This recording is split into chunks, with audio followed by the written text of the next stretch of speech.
Hi, my name is Brittany. Welcome to this channel. I occasionally read books. It's been kind of hit or miss as of late, but today I want to talk to you about my summer reading list. I got this idea from the channel Frankie Shelf. They had a video basically listing recommendations for their viewers to watch, as well as a list that they themselves were going to read, and I wanted to go over my list. My summer reading list. I have not read any of these books that I'm going to mention here today, but I'm going to talk about 12 books that I'm interested in reading. I have other videos on this channel where I'm like, I want to read books based off of this genre, and I'm working through those lists, but this list I'm going to be super diligent with. I have already created like a spreadsheet and a checklist. Like if I have a checklist, I feel like I want to check off as many boxes as I can, and we're going to finish this by the end of summer, which is sometime I'm assuming in September. Let's get started. I have 12 books that I want to talk to you guys about. Here we go. The first book that we have is Before I Let Go by Kennedy Ryan. I've been hearing so much about this author, and I'm like, I need to read something from her. This book is kind of like, it's a romance book. It's like a rekindling of love, like these two people who are already married. We're following Yasmin and Josiah, and they are married. However, for some reason, their marriage has kind of fallen apart, and they are now in this very comfortable cycle of just co-parenting and taking care of their children. However, with life, they are always kind of like pushed back together, and it's kind of like this like new love that they're kind of finding with like old partners. However, wounds from the past kind of come up, and they question like, are they going to be able to be together or not? So it's kind of like a second chance romance, and I don't think I've ever read a second chance romance, at least not in the recent past, so I'm interested. The second book that I want to talk about is 1201 by Bella J. This book is situated around a woman. On the night before her wedding, she finds out that her fiance has cheated on her with the person he has told her not to worry about, and like that's his cousin. And then a couple of months later, or a while later, she finds out that him and his so-called play cousin are getting married. And she's kind of like on this vengeful, vindictive streak. And she's doing it one through kind of his brother. So his brother, who she disliked, she's going through this story between being vindictive or getting vindication and like this unexpected romance. So that sounds like a really good book. I heard that it was kind of like reality TV show in a book, so I'm really excited to read that. The next book I want to talk about, I've spoke about this book previously. It is Flashlight by Susan Choi. This book is following Louisa and her father. They take a walk on a beach, by the beach, and it kind of jumps to there. It's in the morning, and she has looked like she's washed up on the beach, and her father is by the community is seemingly passed away because nobody can find him. They're, I guess, anticipating that he has drowned. And each chapter is going through different characters in this community, kind of going over, and we're learning about the events of the night where they took a walk by the sea. Louisa, her family, her parents specifically, are estranged from their own individual families, and her mother has a bastard son named Tobias, and Tobias comes to town, and this shapes and changes people's purview, and it adds a little bit more of possibly an insidious nature with the events that have happened on the beach when Louisa and her father were taking a walk by the sea. The next book that I've talked about several times, and it's like at this point it's sickening. Like we just need to go ahead and read it. And that's Meet Me at the Crossroads by Megan Giddings. This book is about a world where 7 doors appear, and these 7 doors seemingly are going to different realms. It could be a utopia or a dystopia. Who knows? And we are following 2 girls, 2 sisters, best friends, when one of the sisters goes missing, and the other sister is kind of left to, one, figure out where her sister went, and two, kind of navigating the realities of this new world that has been established. So I have not read that, but Meet Me at the Crossroads by Megan Giddings is something that I'm super excited to read, and I have to read it because I've talked about it so much at this point. The next book I want to read is Lake by Gray Huffington. I feel like this is going to be a really good book when I don't want anything too deep and I just want something that's like a really quick read. She has two different series, and this will be the second to last book that I have to read for the Eisenberg Effect series. She does have the domino effect. We are following Lake and his love story with a woman named Brazilia. Brazilia, I believe is the correct pronunciation. We do meet these characters in the other stories. They're just not like the focal point of the story. So I'm kind of excited to kind of do a full, like, I'm excited to finish the whole series.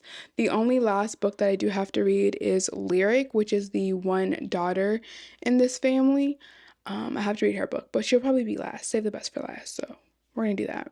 Next, we have Allegedly by Tiffany D. Jackson. We are following, I believe this is a thriller, and we're following Mary B. Addison. Mary B. Addison has killed a baby, allegedly, and she is sent to what she defines as a baby home. I'm assuming it is an orphanage, is what I'm assuming, and then she is sent to a group home eventually. At this point, the incident with the baby passing away happened when Mary was 9 years old, and now she is grown. She has her own children. There are circumstances where basically Child Protective Services is tempted to take away her own child from her, and she is kind of bringing up the past, trying to clear her name of the allegations that have been put upon her. She has one person who can actually help her in this, which is her mother, which she like deeply distrusts. And is her mother gonna like show up for her and help her out with this? We don't know. Still Life with Breadcrumbs is another book that I want to read. I actually have a physical book for that one. And every time I look up a synopsis or trying to get some sort of information regarding this book, it is very vague. It is very vague. It's very vague. But we are following Rebecca Winter. She is kind of at this pinnacle of her life where her life doesn't look like it has before. Was she is a photographer.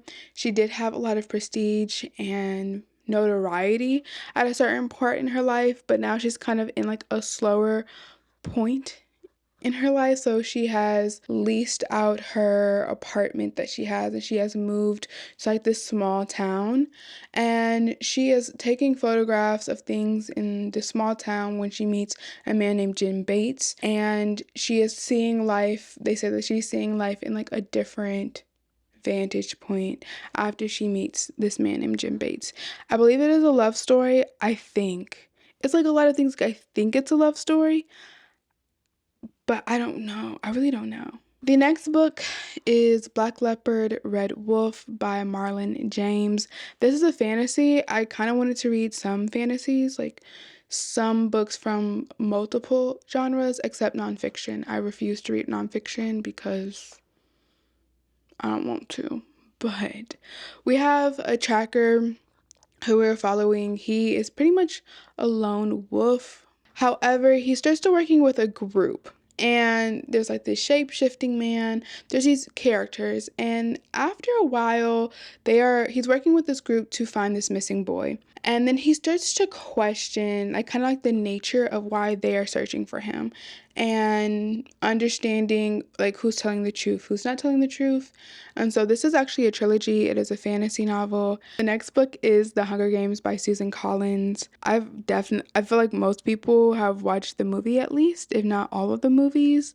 And with the Sunrise on the Reaping that has recently come out, I've just like, oh my goodness, like I want to actually read the book. If you haven't heard about the book, I'm going to talk about this very briefly because I feel like as though it's very well known, but it is set in basically North America, in the ruins of North America. We have the capital who has kind of like reigning power over these 12 districts, and as a way of cruel punishment, they force each district to nominate one boy and one girl to fight to the death on like live TV. And if you win, you have fame and you have fortune, or you have death, and there's only one victor. We're following Katniss Everdeen, who has volunteered herself as tribute in the place of her sister, and we're going through that journey of the Hunger Games, or these games. The next book we have is 3 Days in June by Ann Tyler. This is following Gail Bates. Gail Bates, it starts off with she's having a horrible day. She lost or quit her job. There's these events regarding her daughter's Debbie. Debbie is getting married, and the mother-in-law, or the mother of the groom, has created an event, like a pre-wedding event, that they have not invited Gail to. And then also her ex-husband like randomly shows up on her doorstep with a cat who doesn't have any place to go. So all that is happening, plus coupled with her daughter Debbie telling her information about her fiance that she just found out, and it kind of puts the wedding, or the possibility of the wedding, kind of on a tailspin. And we are learning that. We're having a conversation, and the book is supposed to speak on like family relationships and marriage and things of that nature. Next, we have The Push.